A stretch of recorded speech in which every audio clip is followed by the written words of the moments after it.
بسم الله الرحمن الرحيم السلام عليكم ورحمة الله تعالى وبركاته وعن أوركسن من البوادولي ذا كي جوكتان وحتكسر دواتان برامج كيف لينتا إيو فلانقينتا دقالك كهلا عيا قوبل كبرية دحي قدبادات خدا ودو تردي الله كاريغنا وحا كميدان سيديد مامود oo dagaal qaraar ah kadib waa sidee xaalka gobolka bariga dhexe xaqal barnaamijka ku daawad doontaan hadii alla ka dhigo maxayna ka fahmi karnaa ama maxaynu ka fahmi karnaa xiriirka sideed maalmood oo uu dagaalka gobolka bariga dhexe soconayo markii labaad ay yeesheen madaxda wadamada Ruushka iyo Jamhuuriyadda Islaamiga ee Iiraan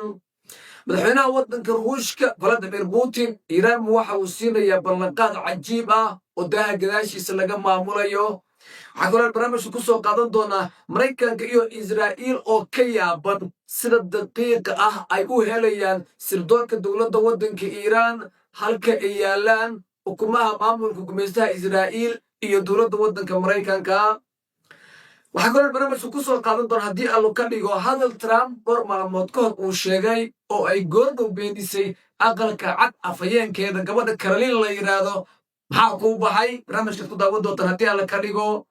intay la eg tahay taageerada qarsoon ee Maraykanka ee Ruushka iyo dowladda waddanka Shiinaha ay siinayaan dowladda waddanka Iiraan muxuu yahay walwalka ay qabaan Maraykanka iyo maamulka gumeystaha Israa'iil ee la xiriira duqeymaha ba'an ee dowladda waddanka Iiraan ay ka geysanayso saldhigyada ay leeyihiin Maraykanka iyo maamulka gumeystaha Israa'iil Ruushka iyo Shiinuhu sidoodaba hadda waxay ku doona cadeynayaan si aan la arag ka gadaal markii ay ku hubsadeen Maraykanka inuu mugdi ku dhacay sidee buu dhammaan doonaa yaase dhammayn doona dagaalka gobolka bariga dhexe ma Ruushka iyo Maraykanka oo Iiraan la safan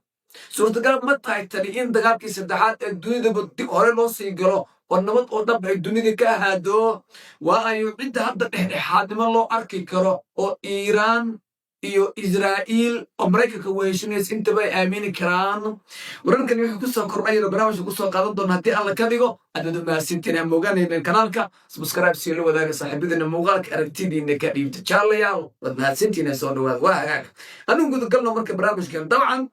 dagaalkan wuxuu soconayaa muddo 8 maalmood maanta ku 8 dabcan marka dagaal qaraar ayaa soconaya 8 maalmood marka waxyaalaha ugu yaab kale ee hadda khubarada militariga iyo kuwa siyaasadda iyo kuwa dhaqaalaha ka hadleen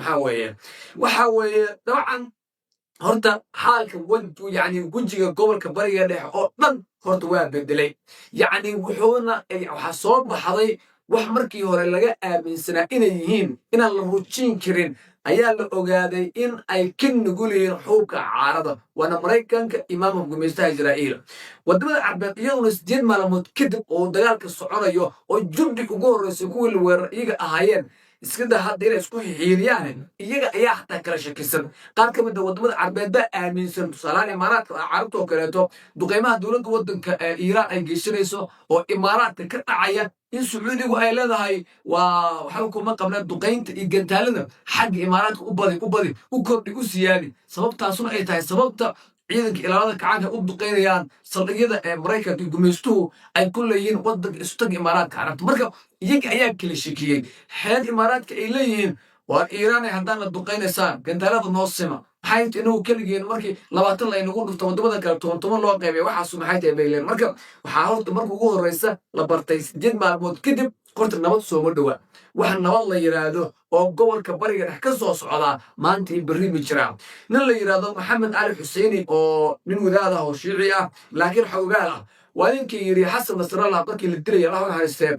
maalin 24 saac ka hor sheegay waa lagu dilayaa markuu wuxuu ogto wasiyatu waad axadak waa taqaanaan intii la socdo marka ninkaas waa nin ka tirsanaan jiray ciidanka ilaalada kacaanka waddanka Iiraan waa nin sheekh ah waa nin Iiraan si wanaagsan ugu soo shaqeeyay laakiin muddo 20 sano ku dhow dabcan Iiraan isqabteen weeyaan waana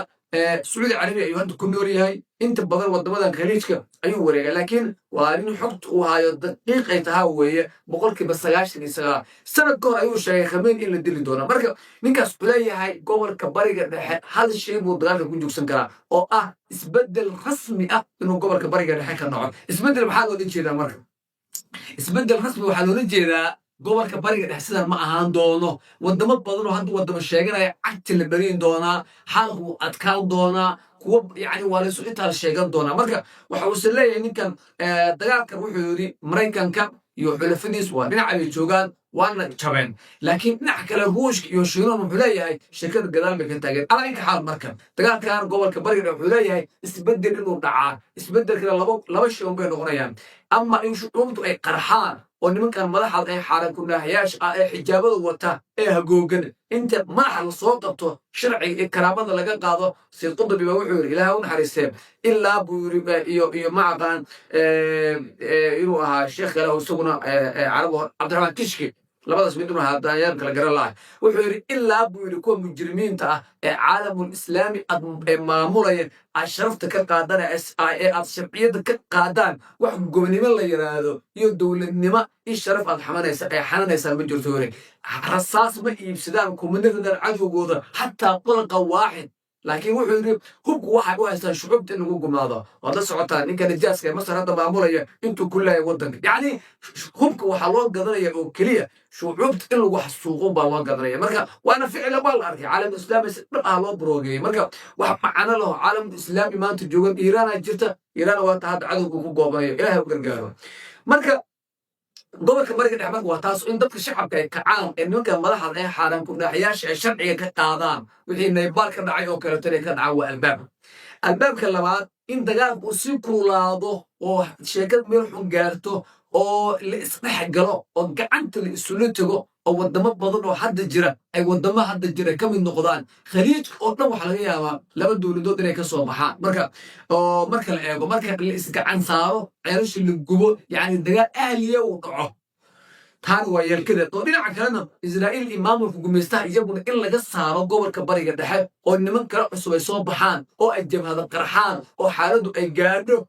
maxaa la odhan jiray yacni yaa maali jiray marka waa la arki doonaa hogaamiyaal badan carbeed oo nimankii carbeed ee maraykanka iyo reer galbeedka u sii qaxay waa horay meesha raashin hanti badan ummadda ka dhaceen sii dhigteen laakiin ilaahay erigi waxaa ka rajaynaa nabad inaanay ku cunin oo ilaahay cuduro iyo balaayo ku sallo waxaa yeelay ummadda islaamka way cadibeen imaaraadka carabta miyadan arag waxay ka sameeyeen sacuudi carabiya iyo imaaraadka miyadan arag waxay ka sameeyeen yaman marka muddo badan bay dadka dulmihi jireen farkamaatu diinu tudani maanta iyaga ayay haysataa allah u siyaadiyo qodobka kale marka dagaalku marka waa dagaal yani dheeraan doono oo lagu silci doono waxaa kaloo yeelan jirto nin khabiir ah ayaa oo ciidanka ilaalada kacaanka iiraan si fiican u yaqaano ayaa isaguna aljaziira warbixintan daamacday waxay ku leeyihiin iiraan weliba warkaas warbixintaas dadku lagu waraysta waxaa ka mid ah cabaas caraji oo ah wasiirka arrimaha dibadda jamhuuriyadda islaamiga iiraan cabaas wuxuu leeyahay iyo saraakiisha ciidaan ee waraysiga ku jirta muddo 20 sano la soo dhaafay waxay yiraahdeen waxaan darsaynay buu yiri dagaalka maraykanka sidoo maraykanka ku dagaalamo qaabka uu dagaalamo waxa uu duqeyn geysto waxa 20 sano ilaa 25 sano la soo dhaafay wax allaale wixii dagaal ah ee uu maraykanka ku galay gobolka bariga dhexe baynu daraasanay bay yiraahdeen yacni waxay ogaadeen marka maraykanka iyo gumaystaha Israa'iil in aanay xamili karin dagaal muddo dheer socdo laakiin wuxuu u yahay xabul khaadifa yani si degdeg ah in guul loo gaaro 7 maalmood kadib waxay la soo afjaro bil waxay la soo afjaro laakiin dagaal dheeraaday ama dagaal hadduu dheeraado maraykanka iyo Israa'iil kaligood maaha reer galbeedka oo dhan gumaysta oo dhan ayaan uusan xamili karin dagaal sii dheeraado maxaa yeelay dagaalka oo sii dheeraada xataa kan jaajuuska ah ee calooshu shaqaystaha ah ee kula jira ayaa ku nacay marka dagaalka oo sii dheeraado cadow walba waa ku jabaa marka waxaa marka ninkan uu leeyahay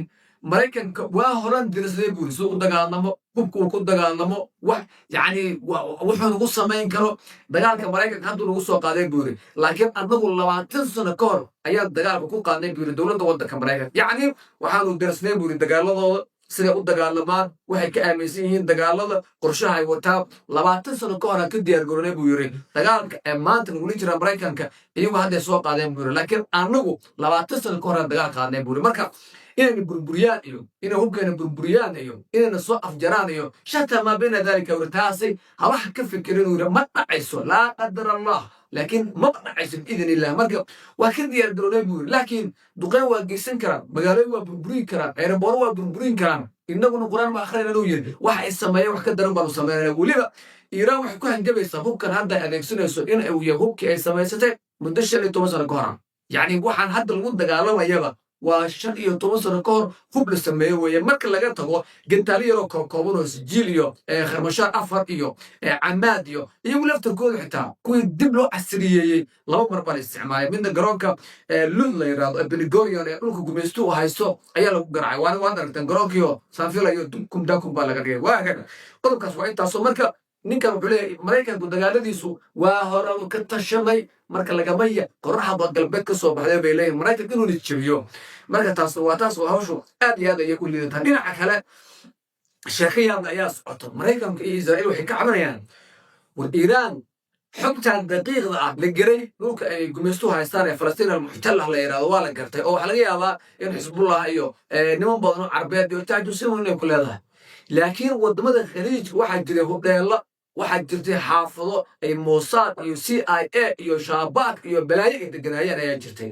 Mareykanku way ogaayeen dabcan in Iiraan saldhigyada ay meelaha ku dhow saldhig waa la yaqaan waa saldhig macruuf ah diyaaradaha ka kaca waa la garanayaa saldhig markuu islahaayeen saldhigyadaas waa la yaqaan waa macruuf waa islahaayeen laakiin xaafadihii iyo hudheeladii aad deganaydeen iyo meel walba oo xataa xabad nacna ama baac idin taalo ayay Iiraan sidan u ogtahay waxa Mareykanka iyo Israa'iil ay saacad ba sheegaysa xataa daqiiqada ku xisaabtameen maaha waana mid keentay qabrijabka ugu xun inay la kulmaan in Iiraan ay ka warqabto hudheelada Riyaad ka degan yihiin oo ay Kuwait ka degan yihiin oo ay Abu Dhabi ka degan yihiin oo ay Oman ka degan yihiin oo ay Qatar ka degan yihiin oo ay Bahrain iskida Bahrain iyo qashan Bahrain horta sideeda banaan waxay ahayd waa meel ay يعني اسمه ما هايبة حتى بلاد عربية ما أنت جوكتن ما جاي حجابا حتى هذول ملك سماذا كتواقع أنتو يمادو أورا لها ما أنت إيمانيش أورا لها ين وملك وانا وحاسو حالك من جناب أورا لها لكن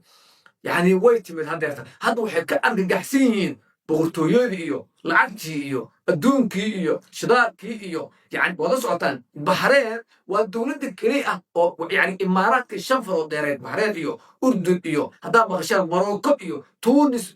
مصر يعني نمن كاس مجرمين ما يوحقوا البقية حتى والله سعطان إمارات عربت صدق أفياك العيدن كمامل حكم يستهنك أفعله وكوها شيطانك أفقايا الله وشيء وحوري الدولة العربية جوتوري إيجن وشو تبوري وحكموا عدسنوري وحكموا عدسن يوري إلا أنت عندنا نوسيا دين يسبوري هذا عيد النقطة هذا حول نقطة هذا سهل النقطة وحول والإمارات عربته ما أنت حكاها يا هذا كحابية ما أنت وهين على مجال دبي قومي الشباب الذي تبوك كل الروس حنجري كان يعمل ساعة تعاو مركا أما ما أنت مركا كاسل واتاس مركو حلالي هاي إيران مركو حياسيني قال كم الخبرات وحدين إيران كل قد معها ليس وحدها ولا كل قد معها توشك يوشينها أيا وحلين ماشى جورجاس ما عرفتها أفر بريك لا كنجرتا كاس ما عرفتها شبا كنجرتا جورجاس ودك ما عرفتها أيها إسكان حطوا هذين واتها مركز إيران وحي كوبليجيسا وحان سوري ودمنا عربتي وحان قيدنا المغشى حبك من جيران هنا عكلا شاكية من أيام جرتا وانا نفسد لله روشكا يشينوه دولة إيران حكي تغيير المخابرات الدون كلها مخابرات قتال هذا ما قشي دقال هذا أرسل دقال مخابرات دقال يعني هو يعني انتهى دقال ومخابرات وياه دات مخابرات ويدو يوقف مقدي لغير يا تويح بقول عيال كذا مسكنة تكون استاكتر وادعي كرتاب قضحية تكون استاكتر وادعي كرتاب قدنا تكون على الواد واد يعني وواحد عكام لكن ودقوا له كل شيء هاي إن تكسر انت مي هذا ضوء يلي هذا 5 سنين هذا 9 سنين على أي حال مركب إيران مركب حليها وكل راح يستها طبعا وصاحب المهمة وأنا هو المريكان جنبه وكلوا لقوا يعني يسووا بقى مريكان قديس وحتى غيره يقرب شدوا بجرو صردون هو الدون فوش مركب هذا وكل راح يستنى أريتاس مركب حليها يجا تغيير وأنا فعلا وواحد لا أمين كرو هنا حكلا شكا عجيبة يا ترتاب مدحوين فلاديمير بوتين لبط يعني سبتني إلا حد يسمي يوم الحين ودنك إيران مسؤول بشكلتي ترى الله مرة هاي ولا هذين تلفزيون الجزيرة أول إرادة كقرب 40 تا وحلية هاي لبدن هجامية ولا هذين ولي بينه وحاكوش وبلق هذا إن دولة ودنك إيران وتاجرسيو بعد ما أي مظلوم تاي بعد ما لقى قردرية هاي بعد ما السوق تجي والقدم أي على الدولة العظمى في العالم إنقراعيسو ولاش كذا وحبا كلنا إسرائيل إنقراعيان إن دولة ودك روش إيران تاجرسيسو طبعا الشيء واحد الاستراتيجي وهو لقري يقول الجر مركا روش وحلالية وحوش يعني مدحوين مسؤول إن ومركا taageerayo marka laba shayba dabcan ciidamo hadda dhulka ah oo Iiraan laga taageeraya ma jirto oo nin naftiisa nacay oo Iiraan hadda lagu soo galaya ma jiro wixii kala jaajusiinta ahayd nimankii kurdidii wixii lagu sheegayna waa diideen iska daa dagaalkan wax kale xataa wadamada reer galbeedka oo dhan ayaa dib uga baxay qaarna waxay marayaan in saldhigyada militariga ay ku diidaan marka maraykanka marka tan oo kale Trump hadduu og yahay walla dagaalkan ma qaadan xataa gudihii maraykanka hadda wasiiradii iyo khubaradii iyo generaaladii iyo waxaasaa qaylin waxaa uu leeyahay waxaan idiin sheegnay in askarteena saxaraha wadamada carabta khaliijka lagu cersado waxaan waa fadeexada inay nagu dhacaan dee waa ka degaynay kaaxaabeyahe waxaa la yidhi ninkii joog la yidhahda ee joogay ba wax ka joogaa waa ninkii waanadeeni wuxuu yidhi waayahay gudaayo wadadeed maraysaa buu cumar shooli ilaah u naxariista waayahay gudeenaya taraamo wadadeed maraysaa baa la yidhi dee haddana xaalku waa baliida waa aragtaa waxaa jirta sheeko kaloo markuu cajiiba marka waxaa laleeyahay ruushka si weyn ugu ballan qaaday Iiraan uu caawin doono Iiraan wax u baahan tahay in laga caawiyo mukhaabaraadka weeye mukhaabaraadka iyo weliba dayax-gacmeedyo iyo dhaqdhaqaaqyada diyaarada waana sababta keentay in maraakiibtii dowladda waddanka Maraykanku ay imaan waayaan xeebihii waddanka Iiraan dayax-gacmeedyaa la dulgeeya halkaasuu jooga 1,000 kilomitir buu ku jira 2,000 kilomitir buu ku jira wakaa dhinaca kale haddaynu eegno dowladda Sacuudi Carabiya sheeko kalaa soo baxday oo waxa uu wasiirka arrimaha dibadda ee boqortooyada caloosoo shaqaystada ah ee Sacuudi Carabiya ninka la yiraahdo Amir Khalid bin Salman ayaa goobta waxa uu telefoonka kula hadlay taliyaha ugu sarreeya militariga waddanka Pakistan dabcan waad la socotaan Pakistan iyo Sacuudi Carabiya waxaa dhawaan ay galeen heshiis difaac oo labada dhinac haddii waddanka la weeraro inay ka dhigan tahay waddanka kale in la weeraray marka waxay kala hadlayaan leeyahay dawladnimada heshiiska galnaya kaalay waana la duqeynayaan difaaca miyay ka wada hadlayaan dabcan Pakistan waxay ka caraysan tahay xiriirka wanaagsan ee u dhaxeeya Taliban dowladda Islaamiga ee waddanka Afghanistan iyo sidoo kaleeto Jamhuuriyadda Islaamiga ee Iiraan marka Pakistan marka hadda dagaal ka socda laakiin dagaalkaas dagaal warbaahinta qaadaysa ma waa dagaal ahli ciidana ma sheegto laakiin dagaal socda marka Sacuudi Carabiya waxay dabcan ma malaynayo in colaadda Sacuudi Carabiya iyo Afghanistan iyo Pakistan ay ka doodayeen laakiin kaayida dagaalka nala soo galona difaac Pakistan marka ma difaaci kartaa hadda Sacuudi Carabiya ciidamo weerar kuma ahaba yacni waxay leeyihiin warkaali difaac goobihi iyo walaalkeen ee Maraykan iyo walaashan Israa'iil wala burburinaya kaali difaac waxaan soo xasuustay qisadii nabiyullaahi Muusa calayhi salaam ninkii doqonka ahaa markuu ka dhiciyay oo maalintii uu muddo joogay oo maalintii haddana uu arkay isaga oo nin kala dilayay markaasuu haddana yidhi Muusa kaali iga dhici miyuu yidhi markaasuu wuxuu yidhi wadhow shalay bal ka dhici buu yidhi mar allaale markuu rabay inuu ninkii doqonka ka dhici ayuu yidhi aqatalta nafs wuxuu yidhi ma kii shalay waa dishay kan inaad dishaa rabtaa miyuu yidhi yacni kii shalay isagoo la dilaya markii loo hiiliyey oo nabiyullaahi Muusa calayhi salaam kii doqonkaa dilay oo tay muddo la raadinayay ba isla maalintii dambe ninkii oo la garaacaya arkay markaasuu haddana u hiil markaasuu yidhi kii shalay anaad dilay kan hadda dilayeen inaad dishaa rabtaa buu yidhi waa sababtii lagu ogaaday ninka ciddii dishay la lahaa inuu markii dambe nabiyullaahi Muusa calayhi salaam uu dilay marka doqoni khayr ma leh maxaa ka galay saldhigyada Maraykanka haddii la gubo iyo haddii la baabiyo iyo maxaa iyagu ka galay ma iska aamusnaadaan oo yidhahdaan daadaa xoog leh trillion dollars naga qaateen oo difaacayse taadar min difaac haddaas difaaci karana naga tag maya kaalina yani Iiraan ilaa hadda ma jirto waddan muslim ah oo ay wax isagu leeyahay weerartay laakiin danaha Maraykanka waa la weerarayaa miyadan arkayn carruurta boqolaarka ah ee lagu leynayo magaalada Tehran maxay galabsadeen hogaamiyaasha reer Iiraan ee wadamadooda jooga maxay galabsadeen ilaa iyo hadda hal waddan oo carbeed oo muslim oo ka tacsiyay ma jiro markaa kala dugaan ka reebo marka waxba yaabna weeye Pakistan dagaalka marka soo geli doonta waa arki doonaa insha Allah taala laakiin Pakistan uma malaynayo xaalad hadda socoto marka la eego la socda Pakistan ra'iisul wasaaraha joogan iyo gudoomiyaha baarlamaanka Donald Trump Nobel Peace Prize insiyo ayay u sacbatumayaan ayay taageerayaan waxaan ka mid yihiin wadamada si weyn u taageeraya Donald Trump xataa waa u codsadeen xataa warqad codsi bay u direen hay'adaas in Donald Trump la siiyo marka dadka noocaas weeye waxa maanta caalamka islaami maamulaya ilaahay ummadda ka hor wareejiyo wax ka qeyr badan ha siiyo waa hagaag marka madaxweynaha waddanka Maraykanka dhowr maalmood waa tii uu yidhi Iiraan waxaan u dirayaa buuri ciidan lugta ah inaan u diro meesha kama saarayo oo ciidan lugta baan dirayaa gudaha waddanka Iiraan galo Donald Trump afkiisa ka yidhi warbaahin lagama soo xigin isagaa yidhi meesha kama saarayo inaan ciidan lugta ah u diro waddanka Iiraan laakiin hadda gabadha afhayeenka aqalka cadda waddanka Maraykanka ee la yidhaahdo Caroline waxay leedahay waxaas ma jirto Maraykanka iyo Iiraan inuu ciidan u diraya waa been abuur waxba kama jiraan bay leedahay hadda hadalka Donald Trump baa yiri inaan ciidan dhulka u dirno qorshaha noogu jirtaa buu yiri Caroline hadda waxay leedahay maya warkaas waa been abuur warbaahinta faafisay waxba kama jiraan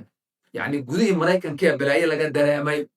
يعني عقلك قانونيا استراتيجيا عقلا وشرعا wax waa qaldan dowlad dhan oo isagoo dimuqraadi ah oo la doortay oo shacabkeedu ay taageersan yihiin baan u ridayaa digtili dan anigu aan leeyahay sababtu maxay tahay Israa'iil bay khatar ku tahay anigu Israa'iil maxaa naga galay baa leeyahay marka waxaad hadalkii Donald Trump warbaahinta ka sheegay bay afayeenka aqalka cad ee waddanka Mareykanka hadda ay beeninayso oo leedahay warkaasi waa been abuur waxba kama jiraan tani waxay tusaale u tahay marka way adkaantay sheekada wax intaas dheer dhaqaalo burburka Mareykanka imaamka gumaystaha ku socda ma malaysan kartid marka waxay leedahay warkaasi waxba kama jiraan إيران ديارو ما نهين بيترين عيد القدرنا هذا كان كنت مركو صباحي عايشة مخا نيكلا يرى علي الرجال مركو يرين صوت قلبو يروا كم هاد علي نبو يران صوت قلب وليش يخبرني يا قصة يورين هدي عسكرت إنه يتقول الله وطو وهم بيش عن كاتب في بيس كمان يبوير علي الرجال حفظه الله هو وجنوده والشعب الإيرانيين اللهم احفظهم يا رب واللي من كل مظلوم المسلمين إلهي وقرقر قدام المسلمين تا واحد مركا هوش مركا كاسي مرسا markan waa isbeenay dhinaca kale waxa yaab kale waxa kamid ah Ruushkii iyo Mareykanka inta ay joogto wadamada reer galbeed ee Mareykanka ciisho milix waxa la oran jiray la ahaan jiray Faransiiska iyo wasiirka difaaca dawladda waddanka Ingiriiska ayaa lagu codsaday inuu xataa uu hubiyo waa diideen يعني إنكسر دولة ودك إسبان أي قادته أشرف المواقف دولة إسبان واحد قادته موقف أي دولة قادته كان وهو نكسب قادته حتى عالم الإسلامي ده ما ندخل جوجا أي قابو مريكا قال له إيه هي واصل إنه واحد قلت ما بقرانين ومنافقين وإيران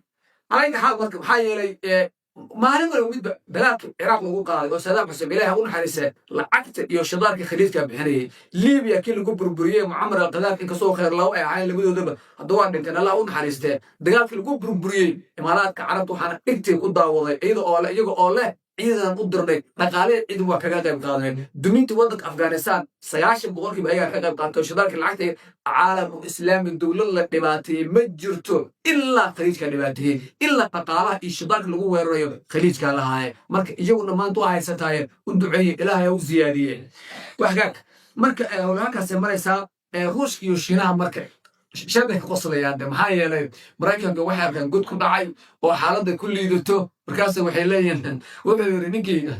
الدولة دكتور درنان جريبور ولا قد كتاب الدولة دكتور درنان جريين وكا داني بنتي مريكان كمان توسين دباشرة يعني وقد دير سنابور أنا إنتحال قبل ما حفيد سنية أنا إنتحال مركا مريكان يروش ويقص لي يا ولا أتمنى أنا أتقص لي سيروش أديك مركا يوكرين دلالك كو قاضي وهذه يقصوا ده القلبات يقصوا شو تاري يقصوا يعني إيه تحنو ما تيجي دي هنا إيران بقول تاجيرو شينا هنروح برا ببلاص إنه مريكا كيك عسلو مريكا وحلالية جود مبدئة أو جود رأيهم قال سي وقب حنوي على أنت دونا ترى ما تقوليه ورمرقون ده كان يا سيدي جنبه مركا وأنا كده نشاله وتعالى وحي قصة قرنا أنا عبد الوهاب أنا عبد الرحمن بانا هاي صاحب ده يو كنال كسب سكرامسية لو ذا مقال كركتيد إنك يبتمر كلا دي بنتانو كل من دوامه لما تقولي